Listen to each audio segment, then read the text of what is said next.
বৈশাখের খরতাপে যেন আগুনের হলকা। তাপদাহে দুর্বিষহ জনজীবন, সবচেয়ে বেশি বিপাকে শ্রমজীবী ও নিম্ন আয়ের মানুষ। গত কয়েকদিনে দেশের সর্বোচ্চ তাপমাত্রা রেকর্ড করা হয়েছে চুয়াডাঙ্গায় 42 ডিগ্রি সেলসিয়াস। দুপুরে সূর্য থেকে ঝরছে তীব্র উত্তাপ। কাঠফাটা রোদে বয়ে যাওয়া হালকা বাতাসও যেন গায়ে বিচ্ছে আগুনের মতো।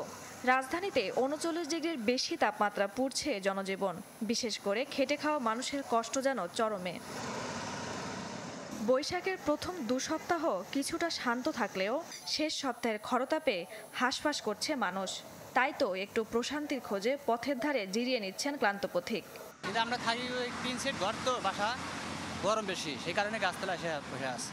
ছেলে মেয়েকে লেখাপড়া করা, খাওয়া দাওয়া, ঢাকা শহরে বাসা ভাড়া, এখন যদি কাজ না করি তাহলে তো আমার এই রোদ দেখে তো লাভ নেই।